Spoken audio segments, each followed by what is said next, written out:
Jai Gurudev, Jai Masters. One's spiritual growth can either be very complicated or very simple, take very long or be relatively rapid. The question becomes, how are you following this path? Some people, maybe most people, try to imagine or reach up for something that's beyond themselves. But it's a struggle. It's as though there's something holding you down that you don't naturally experience that state. So you reach for it, you grab for it. It's an achievement. It's a goal. It's something you try to get. That's a very arduous path. It's like saying, I really want to go to New York, but I've never been there, and I don't know how to get there, but I'm hoping. Another way of walking the path, which is much more certain, like every step you take is in the right direction.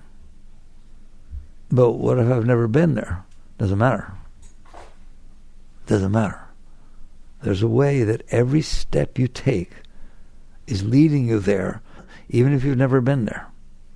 What'll happen is when you try to take your first step up, that's the most important one, your first step, you will notice it's not easy. You will notice there's something holding you back. You'll feel it. It's like a rubber band, something that is just holding you back. That's the essence of your spiritual path from beginning to end. Instead of trying to reach and stretch and try and effort, you take a look and say, what is this that's holding me back? Because that I know about. I've lived it my whole life. It's always been in there. It's like an anchor on a ship. Don't try to sail the boat when it's anchored. It doesn't work well. You'll know why I like this example better.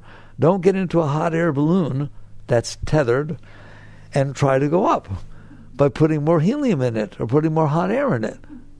Take a look at why it's not going up, because its natural state is to go up. Do you understand that? But there's something keeping it from going up. That's the same with you. That's the same with everybody. Your natural state is beyond your comprehension. I don't care how high you've ever been. It's way higher than that. And then it's higher than that. And then it's higher than that. There is no end to how high you are. No end. You've never seen the light of day. You think you felt love? You have no idea. You think you felt joy? You have no idea. You think you've been happy? You have no idea. All right? That's who you are. That is the level of your being. Oh, why don't I feel it all the time? Because you're anchored. So it's the same thing. You're tethered. So basically, instead of trying to put more air in it and trying to reach up and try harder and believe, I believe, okay, well, I believe you're anchored. That's what I believe. And guess what? You know you are. How's that? There's no question you're anchored. You feel it pulling on you all the time. You feel it grabbing you back inside. Whatever you try to go out and fully express yourself, there's fear in there, isn't there? There's insecurity in there, isn't there? There's darkness in there. There's lacking. How would we call that? You know what lacking is? The right word for need. Some people think needs are wonderful things. They are not wonderful things. They're holding you back. If you need something, then there's something wrong with you. Anything you need, I'll put aside the basic physiological needs. Let's not argue about those, because that's not what we're talking about, is it? Anything you need is because something's wrong. They don't tell you that, do they? In fact, they advertise, try to stir up your needs, get you to buy stuff. Okay? That's the culture you live in. That's your society, all right? I'm going to stimulate your needs and make you come out and pay money for them. Okay? And show you everybody else, and look how happy they are. They're driving a Ferrari. Most people who are driving Ferraris have a lot of trouble, but we won't talk about that. But basically, a need is what we're talking about. A need is an anchor. A need is something's not okay in here. And so instead of naturally going up, I'm going out. There's nothing wrong with that. We're not talking about right or wrong. We're talking about physics. We're talking about reality. If you have a need, there's going to be a tendency to try and do something about it, isn't there? Why? Because it's not comfortable. A need is not holy. You are not a needy person. Now, I know you think you are, but I'm telling you right now, you do not have a single need, not a single need at that level. You are whole and complete within yourself. You always have been, and you can be that way. There's a reason that you're not experiencing that. And it's not because you have not fulfilled your need. There's no fulfilling a need. Just watch what happens when you start to try to fulfill a need. You get possessive. You get grabby. You get insecure that it might go away. Do you understand that? I'm not talking about just relationships, jobs, this, that, everything. Every single thing you do that's coming out of a need starts with something's wrong. If nothing's wrong, you don't have a need, do you? A need means something's wrong. Now, there are ways to do something to compensate for what's wrong. Make it feel better. Make it not be the primary thing that's going on in your mind and heart all the time. If I have a headache, I can take an aspirin. It has nothing to do with a headache. It is an attempt to compensate, to make it more tolerable, to make it easier to live with, so that it is not number one on your hit parade, which normally needs are, aren't they? And so that is a life you can live. Right? Now, that's not even spiritually trying. That's not reaching up. Okay, what happens is needs won't let you reach up. You have to fight with them because you're trying to reach out. They want you to reach out, to do something to make it more comfortable to live inside with this need. And they will always tell you to reach out. You need more money, you need a better relationship, you need people to like you more, you need more acceptance, and everybody's got them. Don't you worry about it. I need to travel. What do you mean you need to travel? What has that got to do with anything? Because it distracts me from my needs. If I go places and see new things, I'm not thinking about my needs. You're just distracting yourself. And that's why you need to do all these things, because you're not okay. You have needs. So here, how do you know whether it's a need? I'm planning for vacation. I'm all excited about it and so on. But it's not a need, Mickey. It's not a need. It's an exciting thing. Okay, you can't go. What do you mean I can't go? Why can't I go? All of a sudden you're depressed. All of a sudden you're not so happy anymore, are you? It was a need. It was an attempt to compensate, to distract you from this need that is bothering you. The moment you can't do it, this need comes up, roars up inside of you. Again, nothing's wrong with that. It's the human predicament. The new book that's coming out, most of you know the book's coming out in May, and it's called Living Untethered, Beyond the Human Predicament. This is the human predicament. The human predicament is not, I don't have enough money to satisfy my needs. Oh, so-and-so, I love them and they don't love me. That's not the human predicament. The human predicament is you have needs. The fact that you didn't get them satisfied, that's what you want to define as the human predicament. The human predicament from a deeper spiritual, Buddhists talk about work at the root. The root is you don't feel complete. The root is there's something missing in there. So the fact that you didn't get what you thought was going to compensate for it, that's not the predicament. You can be whole. You can be complete. That's something much higher to work on instead of working on compensating for the fact that you don't feel whole and complete. I don't feel love. Well, that's a problem. You're supposed to feel love. It's a natural... Here, watch. I don't feel health. What do? You sit around, I don't feel health. No, you go to a doctor. You try to find out, why don't I feel health? Well, if you don't feel love, there's something wrong. If you don't feel health, it's not the Pepto-Bismol or the Alka-Seltzer that's going to fix this. There's some reason that you need that. It's the same true with all of this stuff. So again, what spirituality, deep spirituality, is instead of sitting there saying, I want to reach for something I need, or higher, reach for God, reach for something spiritual, let's start where we are. What's wrong with me that I have these needs? What's wrong with me that I don't feel the presence of God, the presence of all this beauty and love inside of me all the time? Not how do I get it? Please understand that. Because you're fighting against yourself. And that's why it's so hard. You're reaching, grabbing, doing, trying to get something that you're not. And what true, deep spirituality says is, why don't you feel it now? Why don't we work on that instead of working on getting what you think will make it okay? So that's our starting foundation. Is it possible that I can find out why I don't feel it now? It's not only possible, it's so easy, it's ridiculous. You will have to go out of your way to not find out what's bothering you. Why? Because it bothers you. It is talking to you all the time, every moment of your life. Oh my God, what if he doesn't love me? Oh my God, what if she likes everything? What if she told me she loved me, now she tells somebody else she loved me? What are they saying over there? You got it. You got the bug, don't you? All right, everybody. If you're human, you got it. And there's just this problem inside. And it lets you know all the time, doesn't it, what it is. But there's not hard to find out what's wrong. And if you don't deal with it properly, it can get really wrong. You can get very broken, can't you? Can't even live your life reasonably at all. Can it get like that? Has it ever been like that? It's broken. If you're broken, fix it. Don't run around trying to compensate for it, because you're going to keep running for your whole life. It will never stop. Your parents, has it all stopped? They got no problems at all? Just, we're there. Your grandparents, they're doing great. Everything's wonderful. Totally happy, filled with bliss and joy. No problem. Open your eyes. It will never stop. Why? You can be so good at compensating, at manipulating, at controlling, but it means you have to do that. The moment you stop doing that, or the moment you realize it's not working, you're not okay. That's why you have moods. Moods are not natural.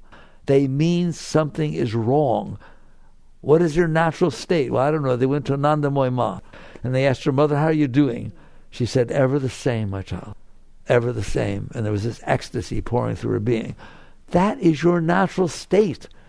Don't you just think the great saints reach a state like that? That is what you have going on inside of you. It is not moody.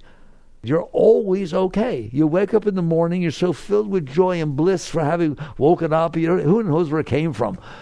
There's just this beautiful flow of energy pouring through your being.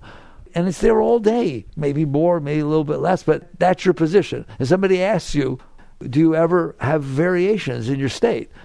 Yes, there's variations, from absolutely so high you can't see straight to, wow, do I feel good. That's how I want your variations to be. What a moody person. My God, what's wrong with you? I'm telling you, this is your state. This is your natural state. So the question becomes, what's wrong? Why don't I experience that? And I'm telling you, it tells you every moment of your life what's wrong. You're parked at a stoplight, and you're looking at your phone, and the light changes, and you're not paying attention, and the person behind you very naturally goes beep. Not, no road rage, just beep, beep. How you doing? You're embarrassed. Just look in there. I used to watch Mickey years ago. Let's say that happens. Then we're at a stoplight and there's nobody next to me and this person is pulling up. He would stay back and not pull all the way up. I didn't want to look at him. It's like I did something wrong. I had to be beeped at. Now, am I that broken, or does anybody relate to any of this? It doesn't happen anymore, right? But that used to happen. And that's a tiny, tiny little example of what goes on in there, isn't it? Okay. If you have that in there, you are not going to be okay. There are going to be situation after situation. You say hello to somebody, they're not going to look at you. Then say hello back. What's wrong? What did I do? Everything, anything. Your spouse or special person, significant other, get my words right, comes in that day after going to work and I had a bad day. And they go lay down. Whoa, they didn't even say hello. What's wrong? Something's wrong. That is not natural. That is not supposed to be that way. How come the person doesn't come in after work, doesn't say hello, and you sit there and say, oh, poor thing, compassion was had a tough day. I'll make sure that he's got lots of love when he or she comes out. Okay? Why? It can be any way you want in there. You listen to me. It can be any way you want in there. Why? Because you're the only one in there. Your mommy's not in there, daddy's not in there, ex-husband's not in there, boyfriend's not in there, girlfriend's not in there. You are the only one living in there. It's your house. Don't tell me your house can't be dirty or clean. It's your choice. If you don't clean up, it's dirty. If you clean up, it's clean. If you decorate it with nice, joyful things, it's fun to come into. You are the only one living in there. It is your house. It can be any way you want. If it's dirty in there, you made it dirty in there. If it's joyful in there, you helped it be joyful in there.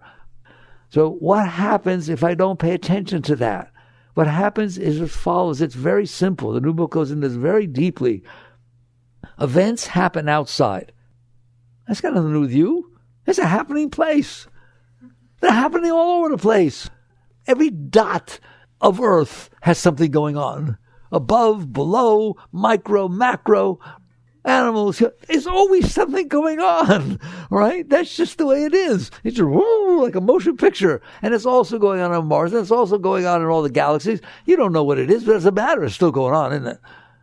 It's a big place with lots of stuff going on.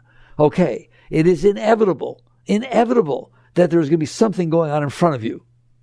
What's going to happen with that? It's going to come in through your senses. They're sensors.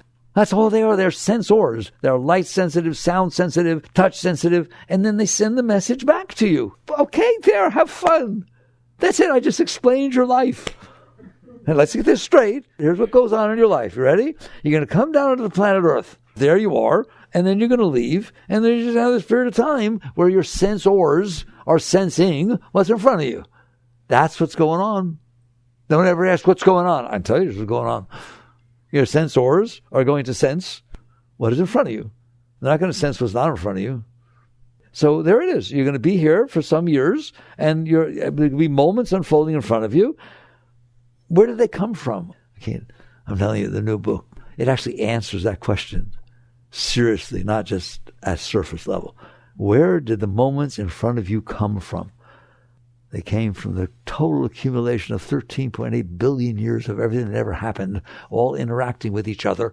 And then that's the one that ends up in front of you. Okay? Right or wrong? If your brakes, I don't want to talk about that too hard, but if your brakes fail in your car, it's not something you did. I know, I understand. You tried to push the brake down, but it's the manufacturer didn't check, or the computer had a bug when it was supposed to do the automatic. It goes all the way back, doesn't it? Every single thing is tied together. If it rains on your birthday, it's not because it was your birthday. It's because over there in the Ural Mountains, there was a high, and then it came across the low and across the ocean, and that result, some water fell out of the sky on your birthday. It's not personal, is it? So basically, there's a moment unfolding in front of you. All you have to do is think. There's always a moment somewhere. This is the one that's in front of me. There is a moment happening everywhere. I mean everywhere. At the street corner in Paris, and over here and there, and everywhere there's something happening, isn't there? Every moment. And it keeps coming and going. This is the one that's in front of you. All right, now what happens? Because we talk about where this stuff, this problem inside, where'd it come from? Because you were not made that way. You're meant to be in ecstasy. You're meant to be in joy. You're meant to be blown away by every moment that passes in front of you. It was God's idea, Disney World. That's what's happening. It's a happening. Would you rather have nothing? Would you rather have nothing? I'm take it out of space, a lot of empty space up there. I'll drop you in there. Bye. How you doing? Good.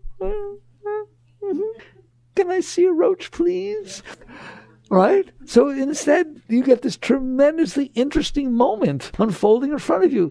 Is it boring? It can't be. It always changes. It just doesn't stay the same. Nothing stays the same ever. So now the moment's in front of you, and you have sensors, your senses. Well, senses, pick up the moment, the different aspects of it, and they send them back to you in there. And I know you guys, every one of you, everyone that comes to you, say, thank you. Thank you, moment. Thank you, God. Thank you, creation. Thank you, don't you? Tremendous gratitude to be able to see people, places, things, noises, anything, everything. I don't think so. There's the problem. It comes in, It's supposed to merge with your consciousness. It's supposed to touch the innermost part of your being. Like when you hug someone you love, ooh, that comes in, doesn't it? When you see a beautiful sunset, it just blows you away. It comes all the way in. You say, it was like God touched me. It did. It did. It all came in. But that doesn't usually happen that way, does it? What usually happens is something inside of you, and we won't go that deep in this discussion, your consciousness, your will, says, I don't think so.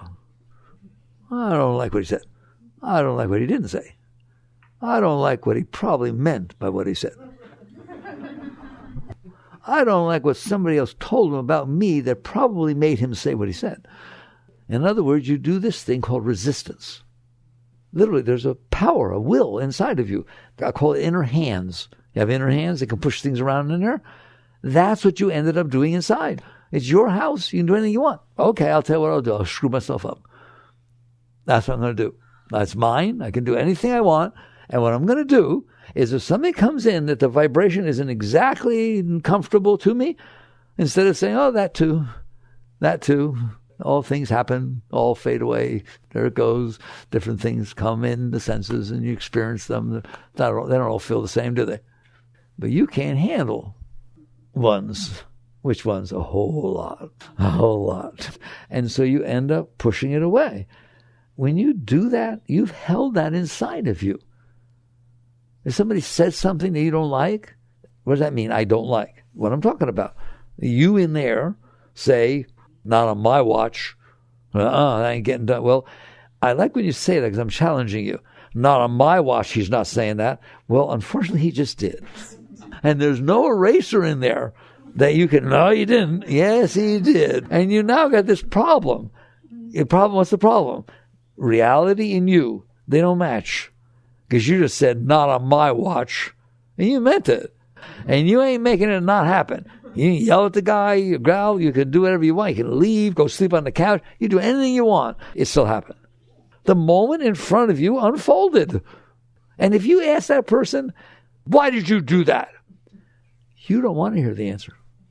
Because it starts 13.8 billion years ago. Right? You got to figure out where the genetics came from. You got to figure out what relationship they had with their parents. There's a long answer as to why they did that. So don't go yelling, why'd you do that? Because you don't want to sit down and hear the answer. It's ridiculous, all right? It happened. It's there. It unfolded. Your only choice is, I accept that happened. Now we can deal with it. Right, but I accept that it happened. If I don't accept that it happened, I have to resist it. You can either accept or resist. That's all your choice in there. Because it happened. Do you understand? I'm so sorry. It's not that I'm not compassionate. In truth, this is compassion. To say to you, it happened. Either you accept it and then it's over, or you resist it and it stays there forever. So I am being compassionate to tell you this. Not, oh, you poor little thing. Anybody would be broken if that happened to them. Oh, my God, this will bother you your whole life. I don't want to tell you that. I don't want it to bother you your whole life. You know how long I want it to bother you? Somebody once asked Ramakrishna, the great saint, very high being, does an enlightened being ever feel anger? And you know what he said? Yes. He said it's like riding on water. It's not there very long, is it? Hold on. You can't read what you're on water, can you? Nothing stays. That's what's supposed to happen inside of you. It's supposed to come in. Why? Because it happened. I don't like it. Too bad. I don't know what to tell you. We can deal with it afterwards, but as far as the initial impact of what's going on inside of you, it happened. You can't erase it. You can't undo what actually happened. You either resist it or accept it. If you accept it, it comes in. You touch it, you learn from it, you grow from it, you feel the depth of its vibration. Doesn't mean it doesn't hurt. It just means it comes in, oh, wow, you experience that. If you resist it, it does not pass through. Why? You didn't let it. And that's the only reason it didn't. Otherwise, the moment left, why is it still inside of you? The person just keeps sitting there saying, I don't like you, I don't like you, I don't like you for your whole entire life. But inside it does. Who did that? You did that. There's nobody else in there that came in there, somebody insulted you, said some not nice thing to you because they were in a bad mood, or somebody said something not nice to them before they saw you, right? And they said that, and it came in, and it felt yucky. Everything has its nature. That vibration doesn't feel real good, right? And you looked at it and you say, well, it happened. You want to practice the teachings? That's what somebody in there, the witness says, it happened, don't touch it. Whoa. And it comes in and it passes through. You can deal with it after you do that. Then at least you're dealing with it, not dealing with you. If you resist it, and you do, if you resist it, the entire vibration stays inside of you. For how long? Go ask Freud. You sit down laying out on the couch with Freud, the first thing he asks you, and your mother? What was your relationship with your mother? Well, I'm 80 years old. My mother died 40 years ago. It doesn't matter, does it? Doesn't make any difference. It's in there. Why? Because you pushed it down in there. You kept it in there. It's a thing. I want you to see this. The vibration, the energy of an event has all kinds of energy. It's physics, it's chemistry, it's everything. It comes in and renders inside of you, and it's a thing. You kept that thing. You kept that energy pattern. In yoga, we call it a samskara. There's actually a word for it. Going all the way back to the Upanishads, the ancient yogi teachings. If you resist that energy, it creates a pocket of energy inside of you that will keep coming back up unless you keep pushing it back down. There. I just talked about one passing moment. You do keep them in there, don't you? You have to use your being, your will, to keep it in there. Otherwise, what will happen? It will come back up, won't it? Does it come back up? Somebody mentions their mother. Somebody mentions somebody yelling at them. Somebody mentions who insulted them. And what do you say 20 years later? You don't even know what it's like to get insulted. I'll show you what it's like to get insulted. You should hear what this person did to me.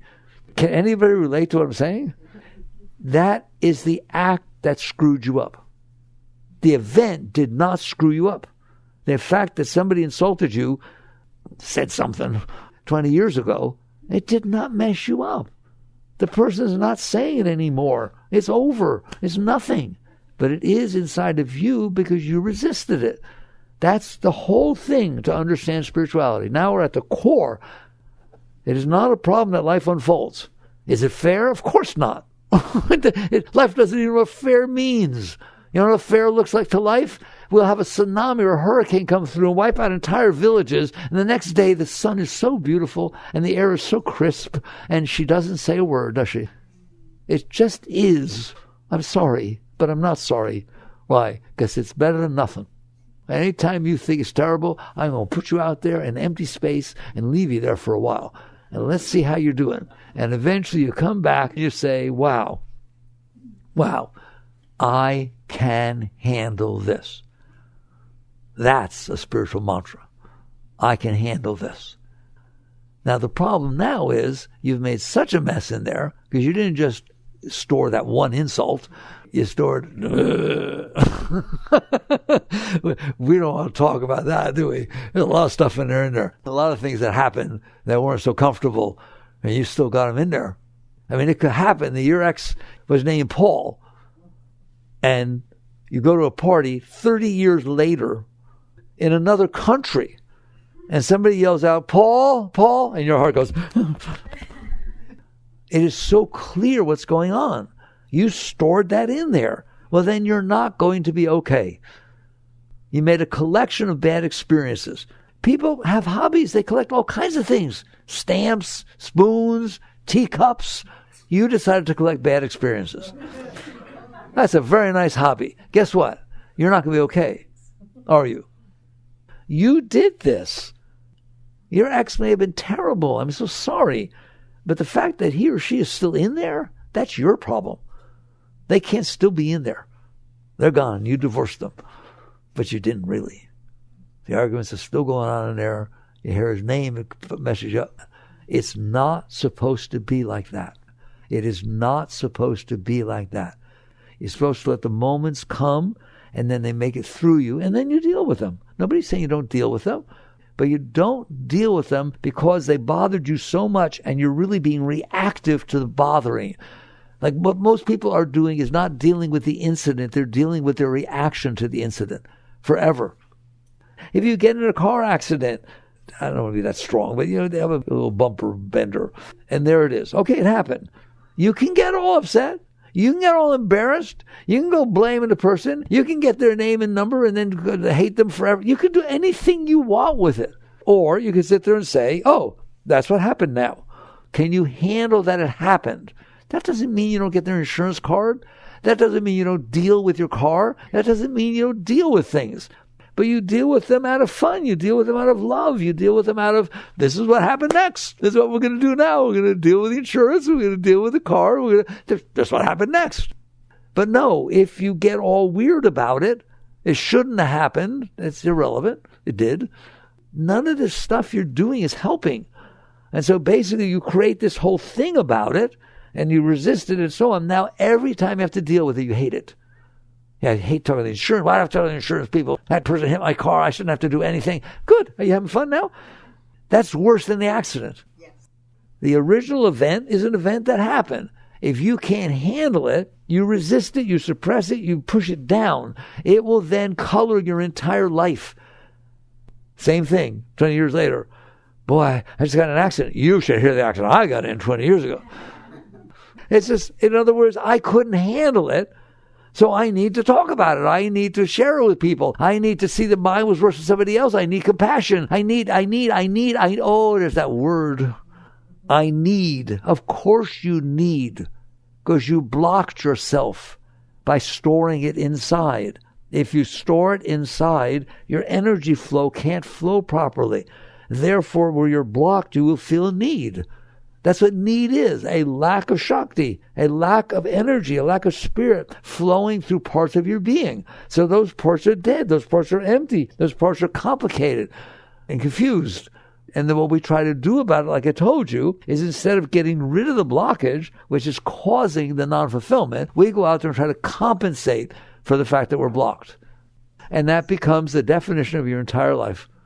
I need a better relationship. I need a better job. I need more respect. I need to stay young so people will be attracted to me. Why? Because I'm not whole. Why are you not whole? That's what I want to know. Why am I not whole? I've just told you in slow motion. Because you did this. Because you stored the stuff inside of you that bothered you. But if you store stuff inside of you that bothers you and make a collection of it, you're going to be a very bothered person. Right? I was in a love relationship and they hurt me. They left me. They hurt me. Well, that was when I was 12, okay? And now I'm scared of all relationships. I'm scared someone's going to hurt me again. I don't really trust what they say. I'm looking. I'm reading their body language. Let me tell you something right now. If you have a problem, you're reading your body language. You're just projecting it out. And oh, look how they're sitting. They're covering their heart. What if you have no problem with relationships? Oh, look how they're sitting. They're proud. It's just going to be you projecting your problems onto somebody else. Like I ask people, do I believe in body language? Of course I do. I believe in everything. It's all real. What I want to know is, why are you looking? Why do all of a sudden, you're not reading everybody's body language, only his. Why? Because you have this stuff stored in there. Because you're not okay. I want you to be okay. I want you to be whole and complete inside yourself. Is it okay to have a relationship? Of course it's okay to have a relationship. When you're filled with love, you want to share it. But not, I need love, and therefore you got picked, and this is how you're supposed to be, and this is what you better do, you better do that. Come on, check the list, all right? In other words, I'm not okay, and you're supposed to make me be okay. That's not the purpose of a healthy relationship. What's the purpose of a healthy relationship? To share the beauty and greatness that you have found inside yourself. Love loves to share love. Inspiration loves to create. That's why you go to work. You go to work because you feel such inspiration and you can't wait to share it. You can't wait to give. You can't wait to create. You're the most beautiful, inspired, passionate, creative person in your job. Therefore, you get raises, but you didn't ask for them. Nothing will hold you down. Become whole. Become complete. Then share that with everybody and everything with the world. Not, I'm not okay, and I need to do something to make myself be okay, and you're it. I picked you. So the question becomes, what do I do because I did this? I have been storing these things inside of me. Anything that didn't feel good is still in there. What do I do about that? I mean, I can do something. I'm like damaged goods. Reject. No, there's no such thing as damaged goods. You stored this in there. And I've proven to you that you're holding it in there. Why? When it comes back up, you push it back down. Does it try to come back up? It tries to come back up in your dreams. It just tries to release. It's always trying to release. That's what that talkie inside your mind is. It's the same thing as your dreams. It's just your mind trying to purify. Your mind does not want to be broken, no more than your body wants to be broken. You have an entire immune system in your body that tries to throw out impurities, don't you? Well, it's the same thing with your mind. Your mind is holy. It's a great thing. It's beautiful. It's creative. It's brilliant. Your mind is great. But if you have stored all this stuff in there, it's trying to release. And that's why it goes, oh my God, I'm scared. He didn't like me anymore. What's going to happen? What should I do about this? Well, maybe I'll have to change what I'm wearing. That's the mind. There it goes. What's it trying to do? Release all the garbage you have in there. It doesn't do that when you're clean. It doesn't do that when you're clean. It's inspired. It's filled with beauty. What does a clean mind sound like? Wow. Wow. Wow, is this neat? All right? It's your night to take out the garbage. Wow. It's fun to take out the garbage. It's fun to wash the dishes. Wow. There's a moment in front of me. Wow. Where did it come from? Wow. I've told you once before, I can't help myself. Do you understand that the moment in front of you, no one has ever seen it, no one will ever, it is only yours? Whoa. My God, you're special. Really, seriously. That moment is only you are seeing it the way you're seeing it, at the angle you're looking at it, and so on. It has never existed before. It will never exist again. It is a personal, private showing that God is showing you. Okay? So that's what it's like when you're clean. Wow. Wow. Thank you. Some teachers teach that appreciation is the highest state, gratitude. Now you see why. It's not you're supposed to be grateful. You are grateful. Because you got rid of the stuff that's making you not grateful. You got rid of the stuff that's saying, only if it's my way am I grateful. Careful, because it's not that often going to be your way. But I'm strong, I'll manipulate it. It's not good. So, we've now come down to a closing chapter. I understand what's going on. Do you now understand what's going on? Okay, what do you do about it? Obviously, if it's the problem, letting it go is the solution. And I know you've never heard me say let go. That's never left my mouth before, all right? Why? Because that is the solution to what? Everything. You don't need to hold this in here. Well, what do? Crash course. Don't start with the big stuff. Don't start with the big stuff. I don't care about the big stuff. Leave it alone. Start with the really, really small stuff. The driver in front of you, the weather, stuff that you have no control over, and you're causing yourself all kinds of trouble for no reason. There is no benefit to being bothered by the driver in front of you. If you can pass, pass. I'm not telling you not to pass. But if you're stuck there, there's no reason to be talking to the guy or the gal. They don't hear you. All you're doing is upsetting yourself. In business, there's this thing called cost-benefit analysis. You sit there and try to figure out what are the benefits if I do it, what are the costs if I do it. And you know what? I've been in a lot of board meetings, all kinds of things. I've never seen any business person say, I want the one that has 100% cost and zero benefit. That's what you're doing when you cause yourself trouble about the weather, about the driver in front of you, about what you thought maybe somebody said, but you're not sure. You're just causing trouble for yourself. That's where you do your work. You do your work every moment of every day with the tiny little things that you're causing yourself trouble about, that there's no reason to cause yourself trouble. Oh my God, I think I gained a pound. I don't know if I did. There's no scale, but what are you doing?